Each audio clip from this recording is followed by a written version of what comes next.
Bonjour, je m'appelle Pierre Marquis. J'ai 50 ans et j'aimerais vous parler de la dépendance. Pour moi, la dépendance, c'est quelque chose qui a fait partie intégrante de ma vie pendant des années, qui fait encore partie de ma vie. C'est quelque chose qui m'a pas réellement servi, qui m'a détruit beaucoup. Mais c'est quelque chose qui m'a servi aussi. Moi, je mesure 6 pieds 5 puis je pèse 290 livres. Aujourd'hui, à l'époque, quand j'étais jeune, j'étais plus grand, plus gros que tout le monde, que tous mes amis. Ça a fait que j'ai comme développé un genre de sentiment d'infériorité. Je me sentais vraiment différent. C'est à cause de ça, je pense que ce mal-être-là qui s'est développé en dedans de moi, ça avait directement rapport avec ça. Moi, la dépendance, ça a commencé à cause de ça, à cause de la surconsommation de substances, que je me suis servi pour essayer de combattre le mal que j'avais en dedans de moi. Puis ça a fait que j'avais des amis qui m'avaient dit ça serait mieux que tu touches pas à ça parce que ça se pourrait que tu aimes ça. Puis si tu aimes ça, c'est difficile d'en sortir. Mais moi, j'ai pris ça comme voyons donc, ça va être juste une passée, ça va être juste un essai que je vais faire. T'sais. Je l'ai dit souvent, ça. Ce qui devait arriver est arrivé. T'sais. J'ai accroché, j'aimais ça. J'avais besoin de ça pour vivre. Là. Puis, je suis venu dépendant, c'est ça. Je suis venu dépendant de ça. Pendant des années, là, j'ai consommé en me levant, jusqu'à temps de me coucher. Puis là-dessus, j'allais à l'école, je travaillais, que je fasse n'importe quelle activité, n'importe quoi. C'était tout le temps avec la consommation. Pendant des années, je me suis comme perdu de vue. Puis il y a beaucoup d'années où est-ce que je me rappelle pas pantoute de ce qui s'est passé dans ma vie. J'ai des brides, là, mais à un moment donné, je me suis comme rendu compte que je ne pouvais vivre sans ça. Moi, 2 jours sans consommer, j'ai jamais fait ça. Quand je consommais une journée peut-être, mais 2 jours, c'était impossible. À quelque part, moi, je voyais la solution. La seule solution que je voyais pour arrêter de consommer, en dernier, c'était la mort.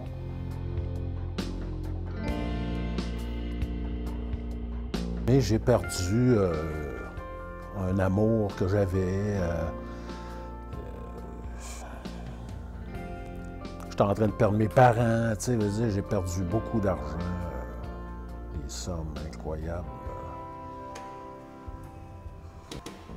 Puis ça m'a fait faire aussi des choses, tu sais. J'ai abusé des gens qui m'aimaient, surtout des gens qui m'aimaient, parce que autrui, moi j'ai connu des gens qui faisaient des dépanneurs ou qui faisaient des vols ou des banques ou des pharmacies pour se procurer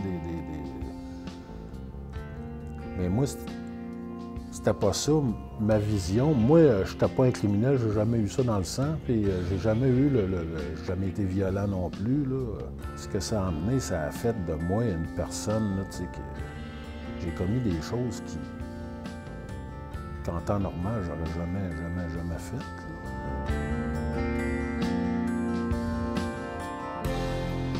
Quand je me suis rendu au bout du rouleau des années plus tard, puis que je savais pas où me tirer, puis que j'avais juste envie de mourir pour arrêter ça, ma première idée que j'ai eue, c'était justement de demander de l'aide, parce que j'avais déjà été, pas confronté, mais j'ai déjà été amené à demander un genre d'aide.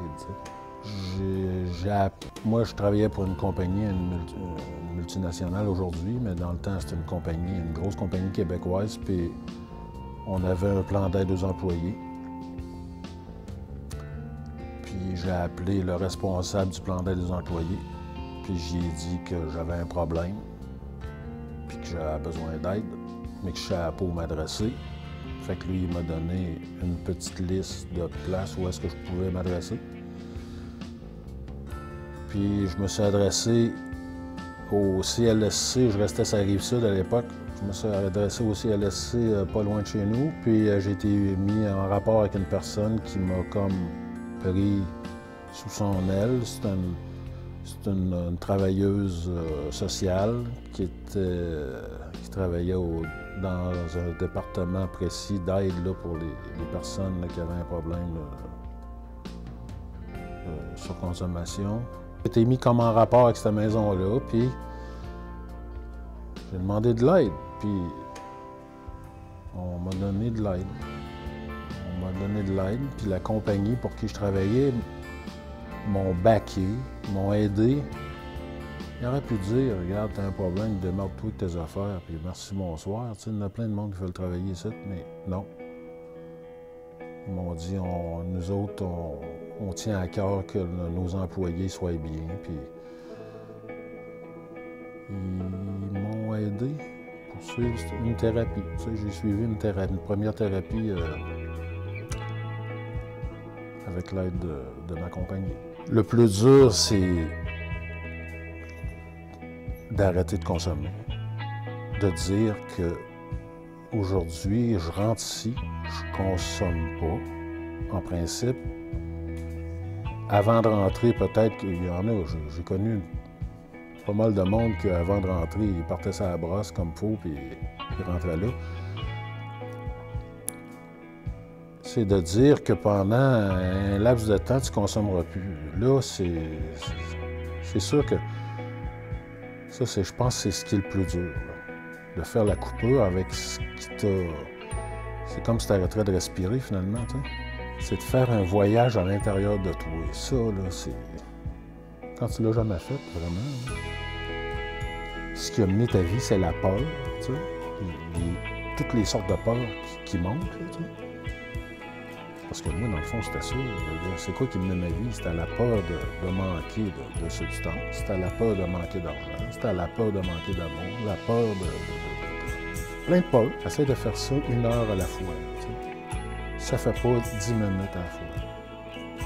Ça fait pas 2 minutes à la fois. 1 minute à la fois. C'est toi qu'après 1 minute, si t'as pas consommé, ben, t'es bon pour une autre minute peut-être. Ça en est passé beaucoup de choses depuis ce temps-là.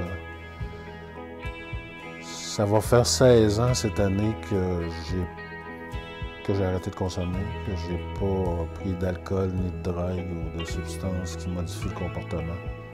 J'ai été vraiment béni.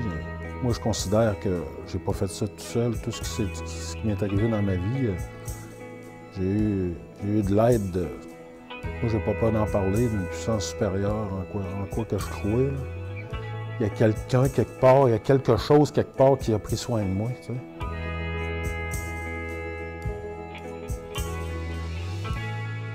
Jeanne, ma sœur, elle m'avait dit